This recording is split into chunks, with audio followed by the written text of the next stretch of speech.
Aloha and good morning, everybody, and welcome to this virtual summit of the United Nations Global Compact, Uniting Business Live. This is the first time that we have been held virtually, so please bear with us if there are little hiccups with the Hop-In platform. We are just trying to bring our final panelist on, so we're looking forward to him coming in, but in the meantime, I'm going to set the scene for today. My name is Amanda Ellis, and I lead global partnerships for the Julianne Wrigley Global Futures Laboratory at Arizona State University. Just launched last week, and I'm very excited to let you know that Arizona State is #1 in the US in terms of ranking for impact for the Sustainable Development Goals, as well as #1 in innovation for the past 6 years in a row, ahead of Stanford and MIT. So it's a very exciting place to be. And I think that those two concepts of the Sustainable Development Goals and innovation are particularly pertinent to the African continent. We have a terrific panel today, and I have 3 wonderful women speakers with me now, and a gentleman who will be joining us soon. But I want to just set the scene for what I know is going to be a very thought-provoking discussion. There are really some unique opportunities and challenges in the labor market in Africa. And of course, we know that this is among the youngest continents on the planet. It is the fastest growing, and it is also one where there are so many challenges and so many opportunities coexisting. And you're going to hear more about that from our wonderful panel today. We really want to think about how institutions of higher education and learning can be a part of creating solutions so that Africa can really meet its incredible full potential. Now, we know that there are a number of challenges. There are demographic changes, there are socioeconomic structures, and of course, the impact of the digital revolution, which we've seen Africa really lead in terms of mobile telephony and different kinds of educational models. But of course, we know too that there are many people who are still not even connected to the internet. So what we're going to be exploring today with our very knowledgeable panelists is how universities can really respond to these issues and become part of the solution on the continent. Now, we have 4 incredible speakers. Jennifer Blanca, who was previously the Vice President at the African Development Bank, and I'm going to introduce her in full now while we wait. And then Monica Koretz-Macau, who is a professor of practice at Thunderbird and also leads the Executive Center for Thunderbird for the whole Africa region. And Monica, you have such an impressive CV. I'm going to come to that just before I ask you to speak. We have Dr. Manu Ipe also, who is the head of the University Design Institute, the managing director for that new institute at Arizona State University and advisor to the president. And we have joining us very soon, Albert Singiyumva, who is the executive secretary for the Association for the Development of Education in Africa, known as ADEA. Many of you will be familiar with that acronym, and a former minister in the Rwandan government. So without further ado, I'm going to move to introduce Jennifer Blanca in full. Such an impressive CV. And Jennifer, you are with the African Risk Capacity Insurance Company now. And I know you're taking a much needed break because you were working just 24/7 in your past few years as Vice President for Agriculture, Human and Social Development for the African Development Bank Group. You oversaw the bank's strategy, lending, and other activities in this area. Now, before that, I knew you during my tenure as ambassador to the United Nations in Geneva, when you were the chief economist at the World Economic Forum between 2012 and 2017, and did such a terrific job there. So I could not think of anybody better, given your economic background, to give us some insights into how you see the current situation in Africa in terms of both employment and what could be construed as a demographic dividend, but which also poses challenges. So Jen, please give us the background and what you see as the role for universities in the landscape. Thanks, Amanda. And I hope everyone can hear me. It's always a bit, okay, good. Thumbs up is good. And I think probably of my whole CV, the most important is dear friend of Amanda Ellis, as you are a dear friend of mine. So delighted to be here on this panel for right now with just all these wonderful women. And we will allow Albert to join because, of course, we want insights from all different perspectives. But what I thought I would do is provide a little bit of a framework for us to think about how things stand in Africa in terms of the population, in terms of youth unemployment, and really set the scene for what we think might be the role of universities going forward. So, as Amanda, you mentioned, Africa has a huge population. It's growing very quickly. It's already 1.25 billion people, which a lot of people don't realize. The great majority of Africans are young. And in fact, Africa is the world's youngest population. The average African is just over 19 years old, about 19 and a half years old. And about 60% of the population is under the age of 25. So a very young population. If you think about that and you think about how large the economy is overall, this could either be, as you said, a demographic dividend. It could be a great thing for driving growth and development, or it could be a disaster, depending on how well prepared these young people are to participate in the workforce and contribute to society and the extent to which jobs are waiting for them. Now, I think we all know that right now things don't look so good. And young people are really disproportionately unemployed in Africa. As a matter of fact, depending on where you are, often more than 2 times as likely to be unemployed as older Africans. And that's a real challenge. And just to kind of put some numbers on this, by some estimates, about 13 million young people, 13 to 15 million young people even, are coming into the workforce every year in Africa. And there might be about 1 million good sort of formal jobs waiting for them, jobs with security and jobs that are really, can be considered gainful employment. So this is a real challenge.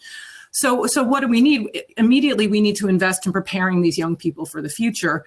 And, not only the jobs of the day, today, but also jobs of tomorrow. And when you look at the statistics, it's clear that young people joining the workforce are not all going to be able to join existing businesses or organizations. Most of them will actually have to create their own jobs, jobs for themselves, jobs for their peers. And so a huge part of this issue is about fostering youth entrepreneurship and skills of tomorrow. And anybody who spent time in Africa, and I'm sure we'll hear this from the others, will tell you how incredibly impressive the young people are in Africa. They have incredible ideas and energy. They really want to do something impactful. And we need to unleash their talents. I see them truly as sort of a natural army of social entrepreneurs who see social challenges all around them. But these are amazing opportunities for creating goods and services needed by society in Africa, which go along with great jobs and income for themselves and their peers. So all of that said, what is the role of higher education in this? Clearly, universities have a really important role to play in providing young people with the skills that they need. I mean, it's true of the whole educational system, but universities really, before they enter the workforce, with the skills they need to compete in the economy of today and tomorrow. What does this mean? I'm not going to pull rocket science ideas out of my hat, but coding, they need to know how to code. They need STEM, the sort of key STEM topics. The basics of running a business also, like financial management, entrepreneurship. So all of these things are really critical. Another thing, and Amanda, I know that you'll agree with me, is the importance of ensuring that more girls are enrolled in these really critical areas, especially given how important women and girls are to supporting African economies around the world. Finally, it probably means thinking about higher education in a more modular way in Africa, rather than traditional sort of bachelor's, master's degrees, really thinking about how you can, cut up, slice and dice the sorts of educational needs they have, particularly given the high levels of inequality and the different capacities that different ones have or different people have. Finally, and this is my last point, I think very important to make the link between universities and the private sector in devising curricula and programs. The global workplace is changing so quickly. And, while the private sector doesn't have a crystal ball, they can't see the future in their crystal ball. They do have a better idea of what skills are needed today than governments do who are setting curricula or universities. And so, to make sure you work together with them, universities work together to kind of devise what is needed going forward. In addition, and this is something Minu and I had talked about before, obviously financing is critical as well, but I don't think we have time for this right now, because obviously if they have good ideas, the universities put them out and, they're all ready and they can't get financing. That's a big challenge, but maybe we can come back to that later if we have time. So I really look forward now to hearing what my other panelists have to say in terms of what we're going to do to address some of these challenges. Thanks, Amanda. Wonderful. Thank you so much, Jen. And it is a perfect segue to Dr. Monica Keretz-Macau, who I have had the honor and pleasure of serving on a Thunderbird panel. We're both professors of practice at Thunderbird. And Monica is well known across the continent for making a seat at the table for other women. She is the academic director at Thunderbird's Center for Excellence for Africa and is a thought leader in education as well as leadership across the continent. Now, she's won more awards than I have time to lay out here, but just a couple. Top 100 Influential Africans in 2017 and Top 100 Reputable Africans in 2018. So, Monica, I think Jennifer's segue to you is perfect, particularly with regards to women and girls, but also with your role actively engaged in higher education and in making that bridge to the private sector with all of the work that you do, not only as a board director yourself, but in getting more women involved on board. So we'd love to hear from you about that, as well as where you see the role of technology and higher education in Africa. All right. Thanks, Amanda. I hope you can all hear me. And greetings from Machakos, Kenya. I am truly in not the capital city. And, that the fact that I can actually speak to you is because I have solar, somebody working on the technology and ensuring that there's power. So it's really a privilege. I always say I'm going to say this because there's millions of Africans like me who would love to be online and are not online. And the fact that I can be online is a privilege. And I don't take that for granted as an African. And so I'm going to speak as an African and being in the continent. And I tend to speak to a global audience. And I'd maybe just say the first thing is, Jennifer has really talked about, what's the history around Africa and where we are right now, the young population. But I think what's also important is this young population is brilliant and they want to learn. And they're happy to learn new skills, and they need to be facilitated that process. And so the first thing, sort of when I think about what's happening in Africa and what's needed in Africa, and I think my first issue is that higher education needs to remodel itself away from being silo. And especially in the continent of Africa, where many African universities are very silo. They sort of work among themselves. Professors and, are all among themselves. And the university sits in silo to the society and to the economy.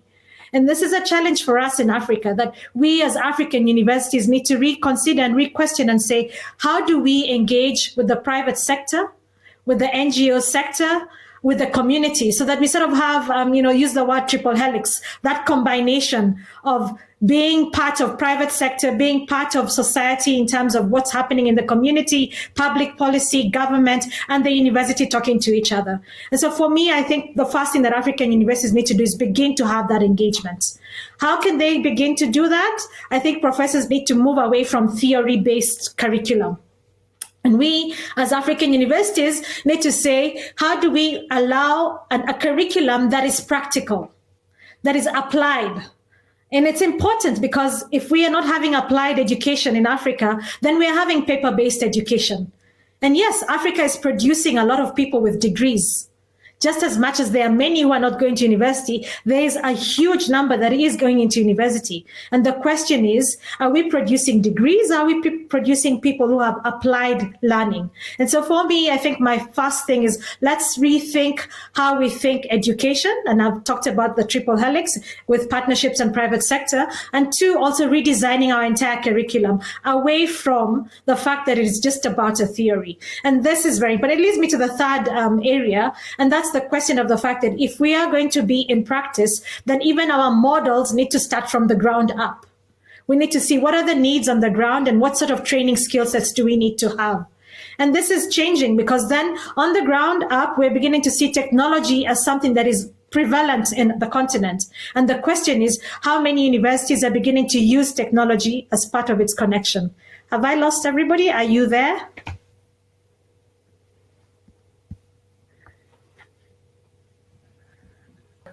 We can I'm still not hear sure you, if Monica. everybody's here or listening. Yes, we can still hear you, Monica. Can you hear us? We seem to be having some tech problems, and I know the Hopin platform is a little sensitive. I know Jess is still trying to get Albert on, and hopefully, Chloe, you can get Monica back, or Tiffany. But I think all of those comments are so relevant. And we've just come off a call with UN Women where we showcased our We Empower UN SDG Challenge winners, so women entrepreneurs from across Africa. And as Monica so rightly said, I love this notion of the triple helix, that we need a practical applied curriculum and it needs to link to the private sector. One of our winners this year came up with a very innovative solution for women's entrepreneurship in Botswana, where there's a very large elephant population and elephants have been trampling crops, but elephants are afraid of bees. And so this group of 500 women has actually put beehives around crop areas. And so the elephants are protected from going into the crop areas by the bees. And of course, they then have organic honey to sell as well. So I just love this kind of creative, innovative thinking that is just what we need to find for practical solutions on the ground. So this is a wonderful segue to Dr. Manu Ipe, who is the Managing Director and Vice Chair for the University Design Institute.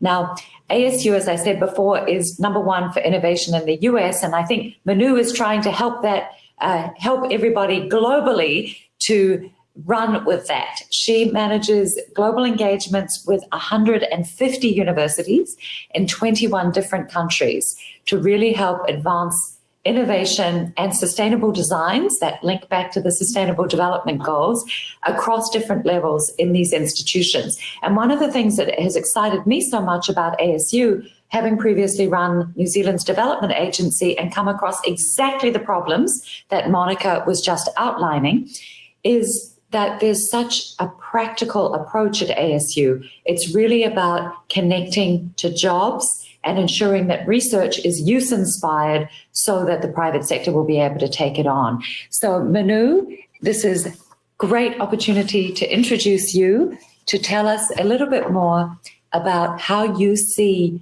the role of universities evolving in Africa in the context of the University Design Institute's global work. And welcome back, Monica. Great.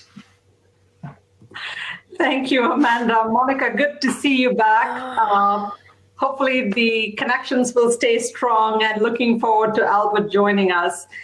But it's just an honor to be on a panel with Sorry about this. colleagues. I'm assuming everybody's there, not there. Are we still having issues on Monica's end?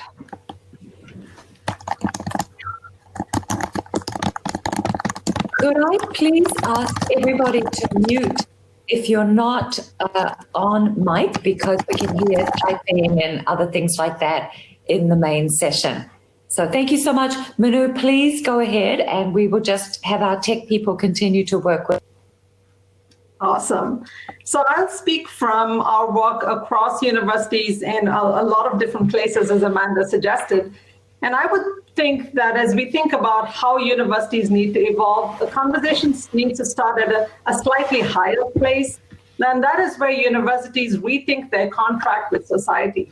What is the role of an institution of higher education, given where the world is right now, in developing human capital, in contributing to an innovation ecosystem, and in really being in service to solving significant social problems?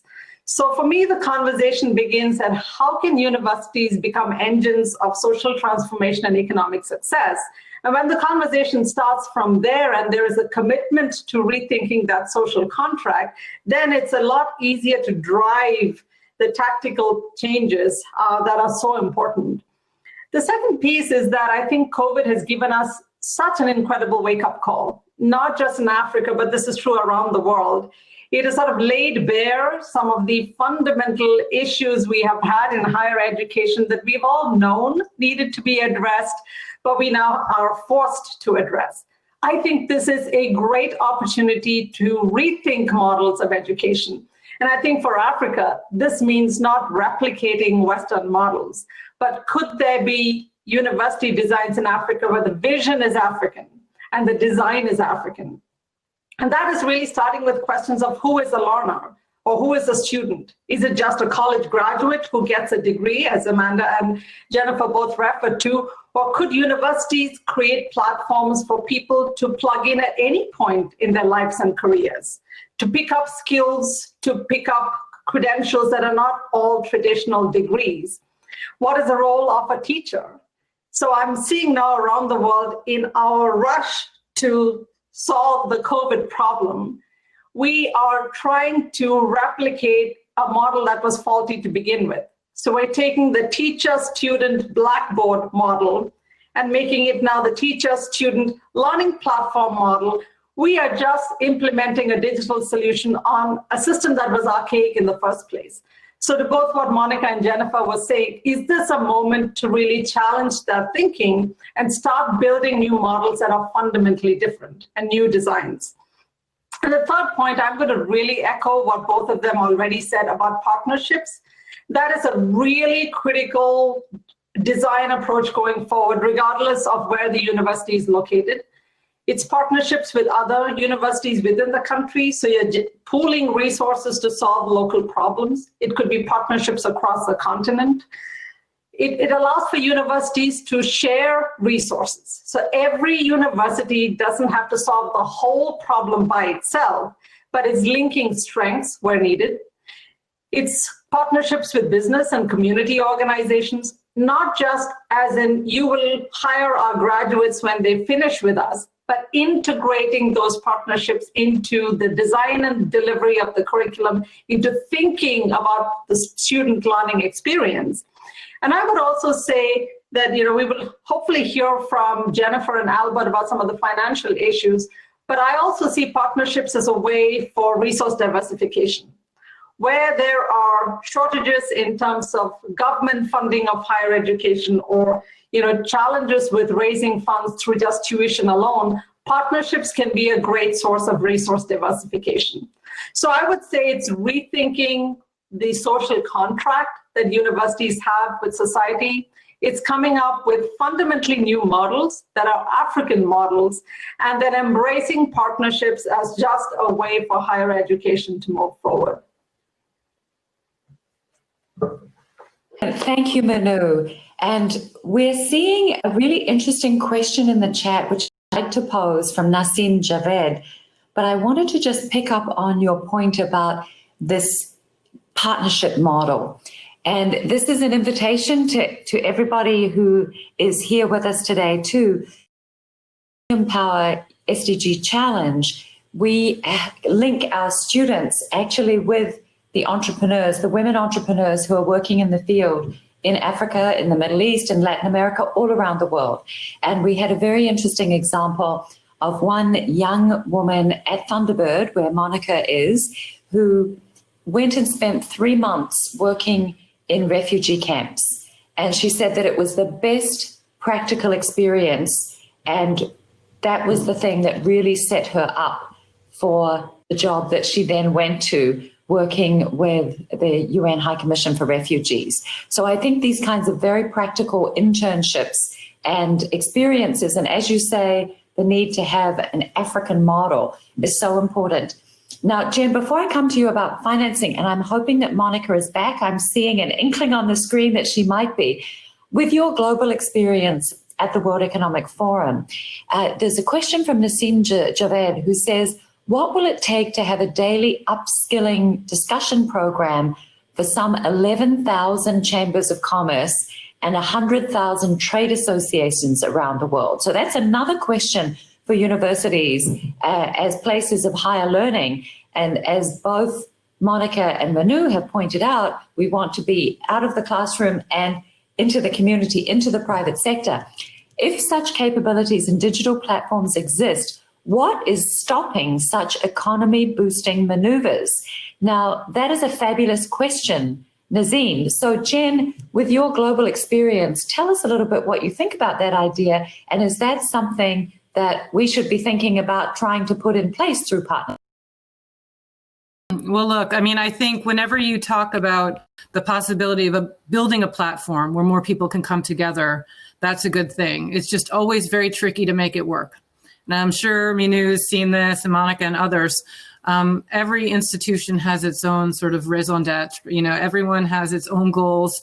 So the more institutions you get together, even if they seem to be rowing in the same direction, you know, there are different issues involved in terms of getting everybody, you know, to sort of work together. On the other hand, I do think it's a really good idea. As long as everybody can agree to sort of the same set of information, you know, at least we're kind of basing what we're doing on the same set of information. It was always a challenge, even at the World Economic Forum, to get everybody together, you know, because, you know, you see others as kind of competition as well as, you know, somebody you want to cooperate with, even when it's, you know, for the best, you know, outcome. You even see this between development institutions. Go to any country in Africa, go to any country where you have development institutions and see how they're trying to coordinate and not step on each other's toes. And it's not really easy. Now, having said all of that, because I've been in this world for a long time, I think, first of all, COVID, again, is like a great opportunity for a reset because we've seen how much we can do from our own desks in a way, you know, and it brings the world closer together in a strange way, in a way that it wasn't before. Now, for the elites, not for everybody. Let's remember, you know, we're not all living through the same crisis. Those of us who can actually call in for this right now, it's very different than other people. However, you know, as Monica was saying earlier, you know, the fact that you can bring in, I think it was actually during our pre-conversation, but, you know, maybe some people were listening, you can bring amazing people from all over the world in a way that you couldn't when everybody had to fly somewhere. That is a huge opportunity. So all of that to say, you know, I think it could really work. I think if you could get everybody sort of rowing in the same direction, especially if you end up creating data platforms that everybody can work from, you know, whether it's something like LinkedIn, you know, for Africa. And by the way, people are building these things, you know, that could then, you know, provide all of this kind of networking and things like that. But it's, you know, don't underestimate the challenge is all I'm saying. But yeah, I mean, don't let that hold you back either. But somebody's got to do it then. I think that's great. And one of the things that I've been excited about too is really seeing that universities can be a place where you have transdisciplinary expertise and resource and ingenuity to really solve wicked problems. And one of my big frustrations in running the development agency in New Zealand was the question that you raised before about silos and the fact that Monica raised, that often there are silos instead of, I love your triple helix, Monica, I'm going to be using. And now being at a university like ASU, which is huge, it's one of the largest in the US, you actually see this ability for people to work in a transdisciplinary way. And that's really what the new Julianne Wrigley Global Futures Laboratory about. It's about envisaging tomorrow today. And how do we do that? By bringing social scientists, hard scientists, behavioral scientists, everybody together to figure out how we can solve these problems. And I love the idea of multi-stakeholder coalitions. So Nasim, I put my details in the chat and we are up for the challenge. So let's figure out how we could actually do that. We have just launched a multi-stakeholder partnership with civil society, the private sector, and with all of the world's largest development institutions to promote SDG 5. And the campaign will actually launch next week. So I think we can do that for education as well. Now, Monica, we saw you very briefly. I'm going to hope that we're going to be able to hear you. Manu referenced African models as being essential. And I know that you are really at the forefront of these new initiatives in Africa. Tell us a little bit about how you are envisaging an African model for higher education that really speaks to your triple helix. I'm not sure that Monica can hear us yet. I get the feeling that she's on an unstable line. I think you're right. I think it is coming. And so it's great that she has solar, which is one thing here. Monica, you're back. We see her.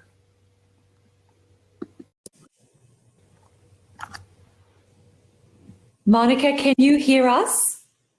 Give us a thumbs up if you can. No, what a shame. Well, I'm going to go back to Manu and Amanda. No, here you are again, Monica. Can we try I one more can hear time? somebody now, finally. Perfect. Is that Chloe? Monica, yes, I wanted to ask you about a statement that Manu just made, which builds on your triple helix model, but also brings in African models to suit the continent. So can you tell us a little bit about your perspective and the work that you're doing with the Executive Center for Excellence with Thunderbird that you feel really speaks to what the continent needs right now?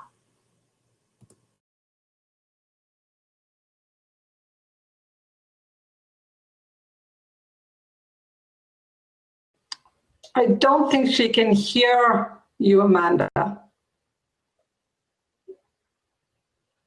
I put my question in the chat. Give me a thumbs up if you could see the question. And then if you're able to speak, we could hear you before. So let's have one last try. Give me a thumbs up if you can read the question in the chat and if you're able to speak.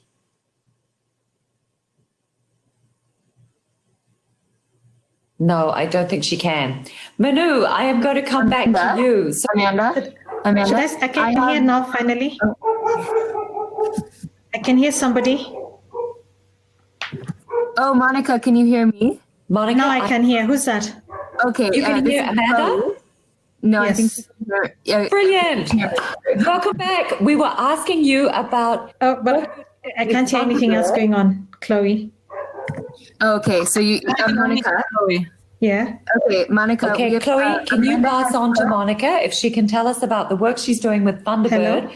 create African models across the continent? Monica, Amanda has put a question in the chat. If you Okay. can tell us about the African models for higher education with Thunderbird. We Okay.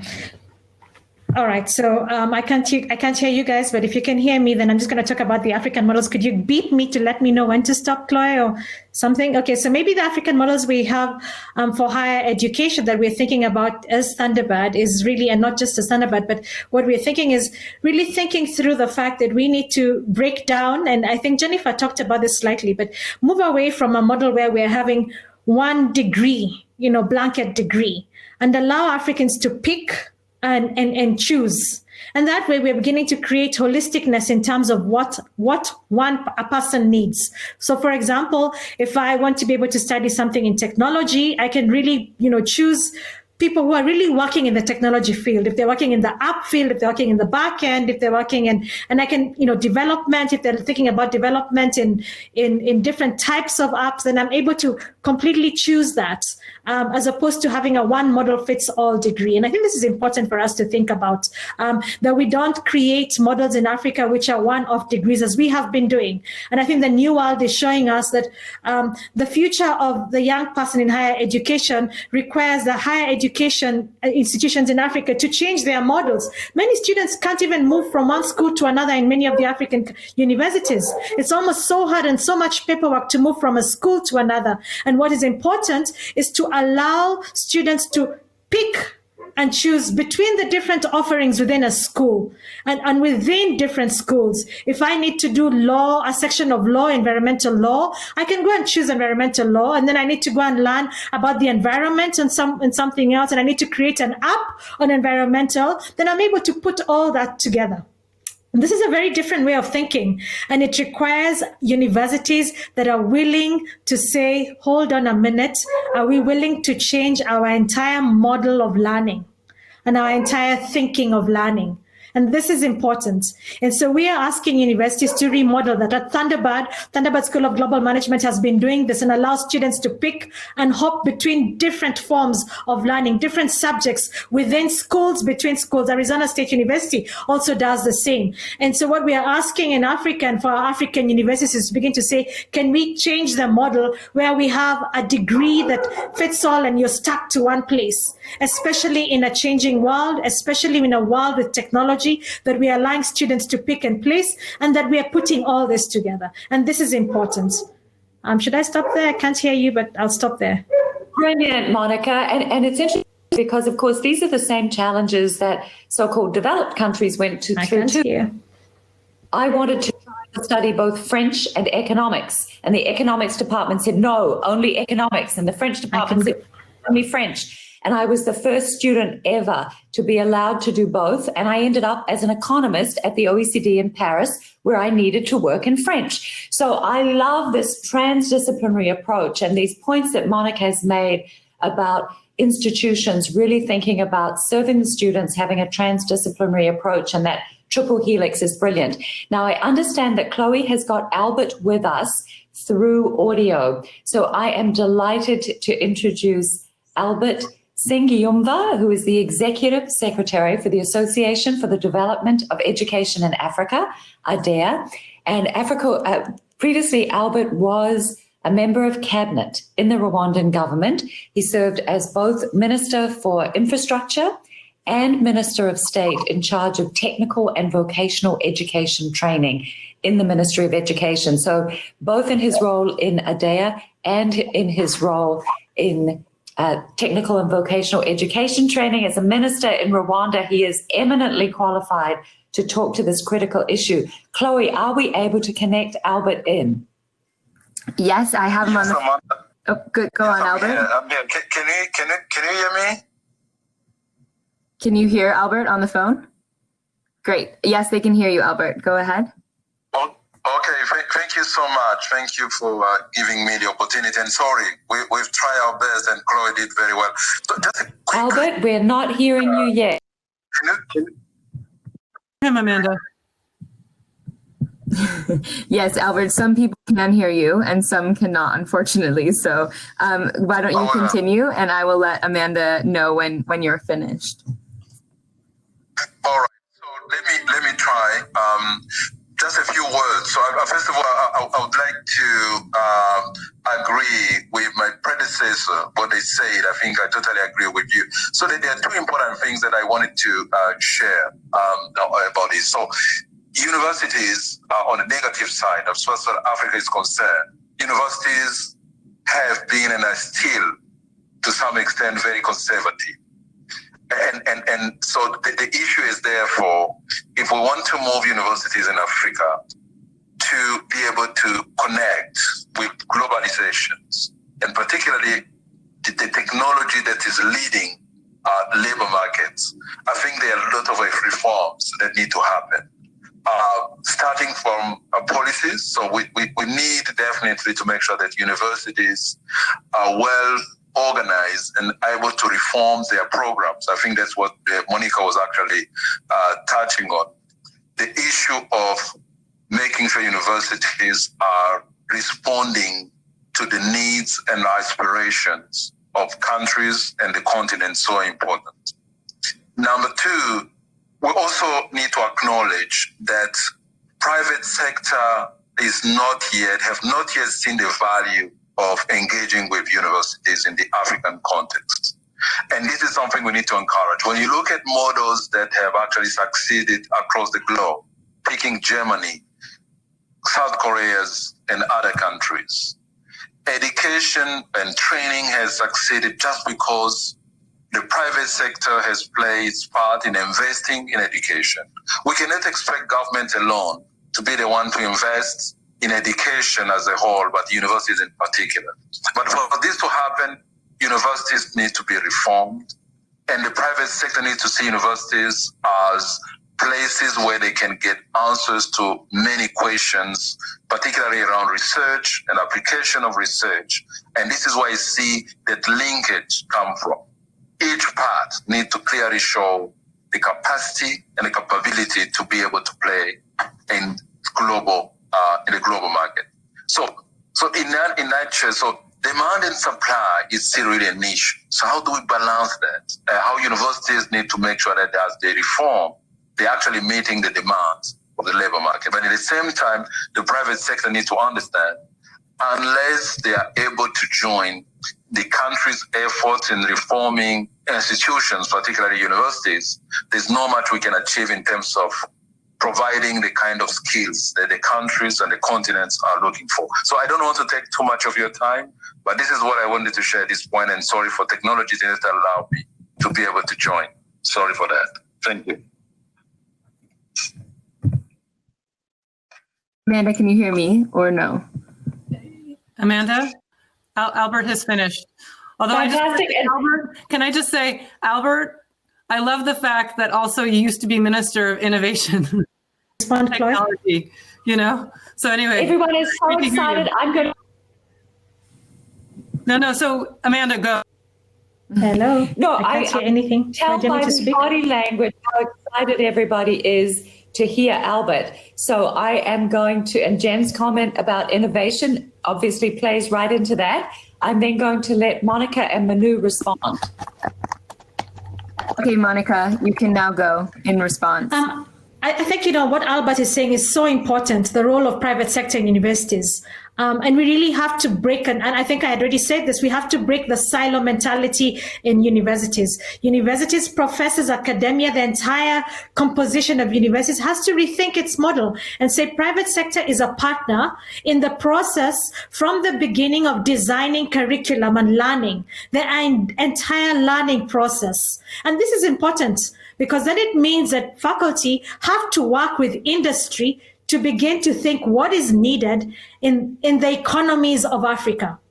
Where are we going in the economies of Africa and what courses are needed in terms of learning? And to do this, we've got to rechange the model of how we design curriculum, of how we think of the ideology of a classroom and the ideology of learning in itself. And this is important. And so what Albert is really saying is, let us come back and refocus, and let us come back and say, can universities and the private sector work together? And if so, how do they do that? And how do they structure themselves? The challenge that we have in Africa, of course, that many times African universities are very slow to move. And it's not only in Africa, the rest of the world, but in Africa even more. And of course, the great need for governments to support African universities. We are seeing a skew where private universities and public universities are at different places and different levels.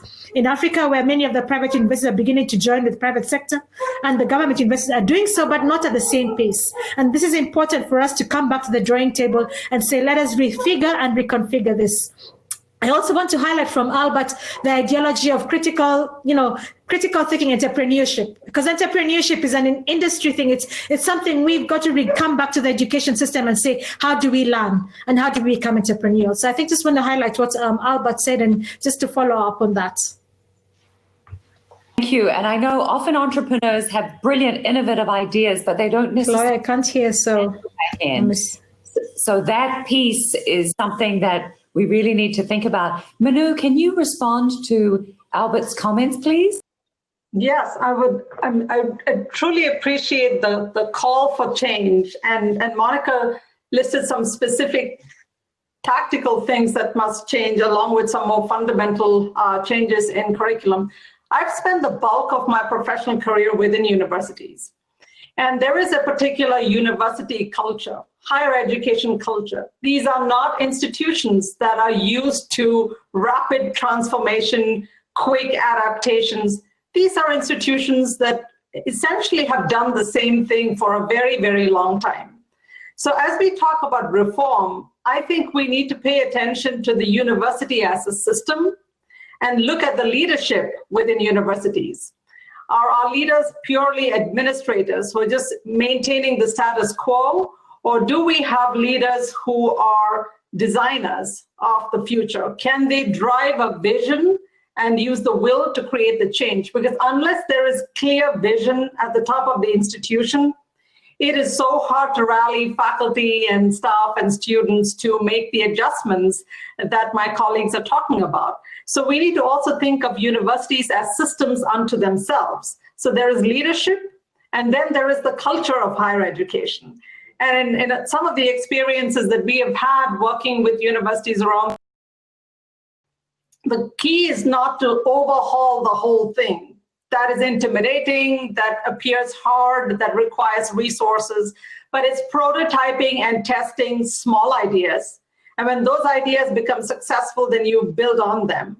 So it could be partnerships with university or rethinking curriculum or interdisciplinary collaboration. Universities tend to respond well when you start with good pilot projects, learn from them, and build momentum, as opposed to trying to burn the whole thing down and then rebuild from up. So I would strongly encourage us to think of universities as systems that exist within larger systems and focus on what we can do to create this change, specifically looking at leadership and culture.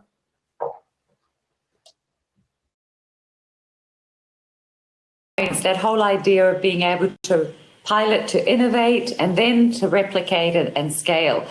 Jen, I'm not sure if we're going to be able to get Albert back. I'm not seeing him. Chloe, if we can, send me a text. Otherwise, we are very interested in having some thoughts about financing and how is it that we can envisage sustainable financing models for higher education. And what about the question of access? Were these issues that you grappled with when you and Albert worked together at the African Development Bank? Absolutely. And actually, let me quickly say two things on financing. First, I'll talk very briefly about universities, and it would be great if Albert's still on, but I'll say a few words in case he's not. But also, let's not forget that the end of the line is all about people having jobs, and financing for young people and their ideas is also really critical. And that's a big challenge, for universities maybe to help as well, and also the ecosystem, because the problem for a young person looking for financing in Africa is the fact that it's all bank-led. And they ask you for, 20 years of tax returns. And when you're like 22 years old, that's pretty impossible. So, and collateral. So, turning to the financing of education, which is extremely important. When I was at the African Development Bank, I oversaw a lot of sectors. I oversaw agriculture, water and sanitation, gender, education, health. And I would go to all these sectoral meetings. And in each one, everybody was talking about the commitments that were made and the money that was needed. And of course, education is critical, and so is health, and so is, agriculture, especially in Africa. And the thing is, when you added up all the numbers, they added up, say percentage of government budget, it added up to well over 100%. So I think one of the challenges in general is just that there are so many needs for funding in Africa and around the world that it's hard to make it all add up. So I think this was part of also what Albert was talking about, in terms of needing to crowd in the private sector also in the funding, which is definitely clear. And I think a lot of that is, when he talks about the German model or the South Korean model, I mean, that's really about ensuring that you have internships and, young people who are obviously not going to go on the clear university track, but they have some sort of higher education training to get in. But on top of it, there's a lot of efforts going on. And if Albert's still around, he can talk about it a little bit. Sir Gordon Brown talks a lot about the need for for greater spending in education. He has his education commission, and they've created basically a fund. I was looking up the exact name, the International Finance Facility for Education. Just a very quick word on that. My concern with that was always the big focus on basic education. And the importance of also investing in higher education and training, because if you forget about that, that's a big challenge. And again, I hope that Albert is around. The African Education Fund is something that they were launching together with the African Development Bank we were working on. And what was nice about that was that it was an African-led effort, where although they were looking to raise funds from other places, all African countries had to pay in at least something. If they wanted to have access to the funds. And I think that's about, sort of self-sufficiency and things that are really important. So there's a lot going on. I think that everybody's going to have to be really creative, because when we did everything is even worse in a way. Everybody's even more strapped. So, private sector models, crowding in money in different ways, probably having to pay, tuition in some cases and figuring out how to do that. But,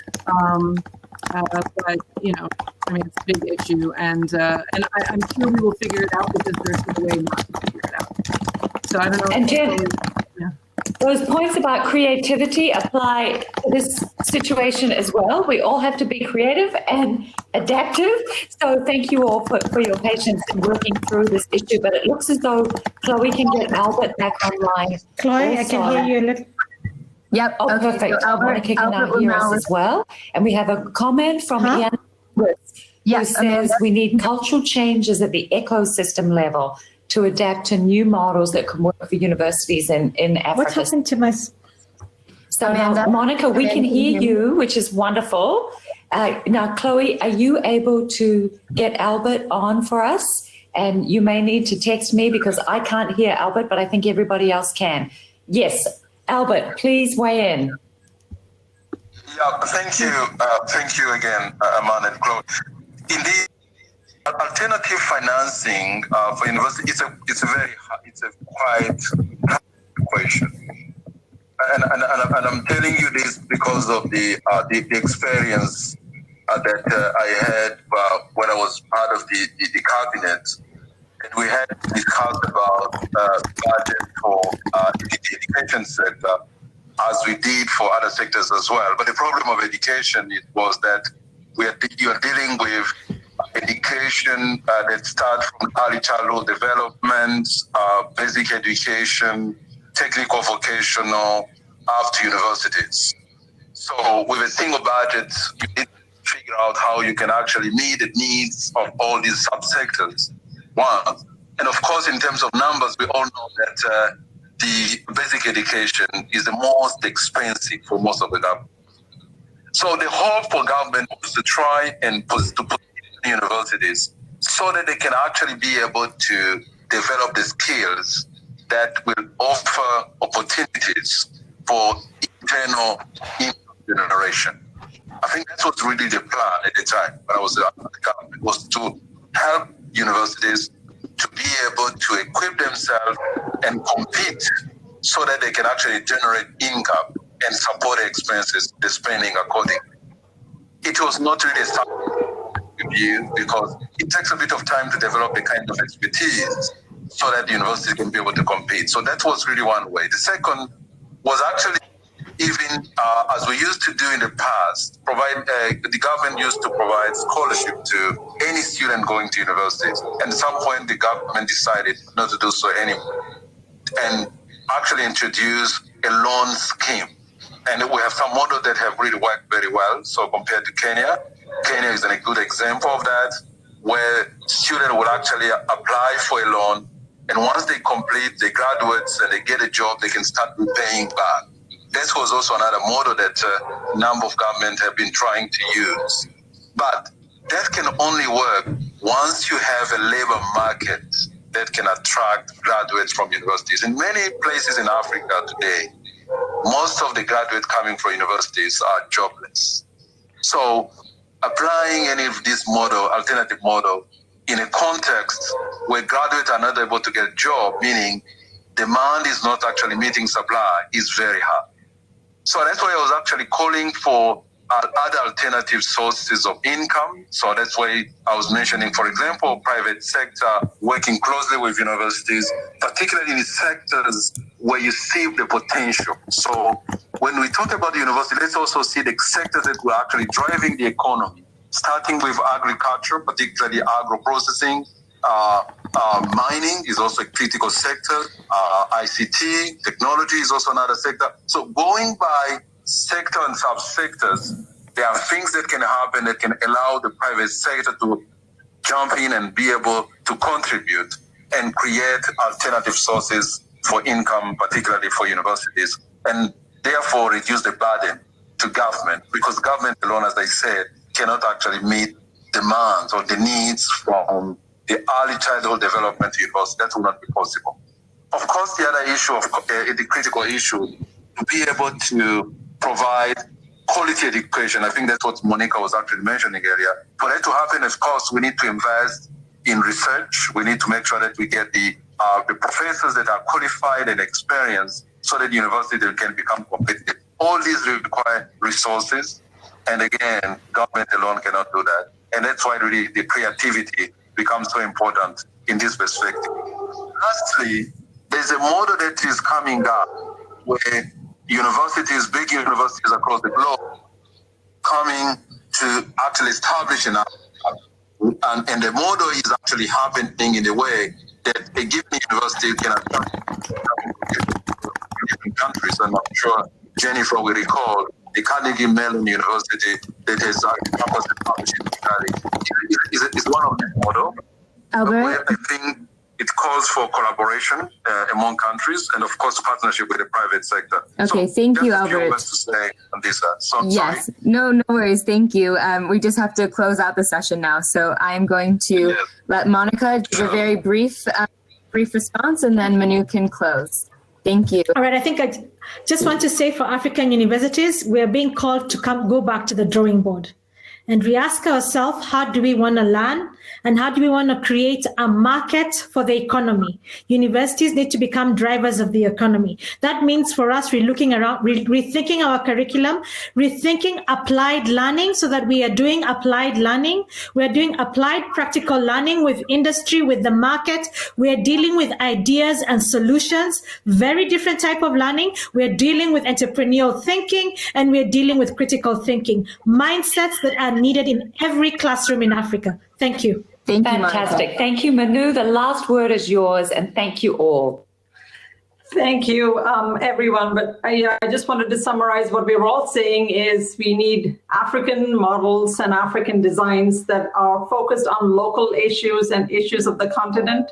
It requires rethinking everything, partnerships. It requires rethinking leadership. It requires rethinking the curriculum. It requires rethinking investments, as Albert was pointing out. I think this is a moment of great opportunity.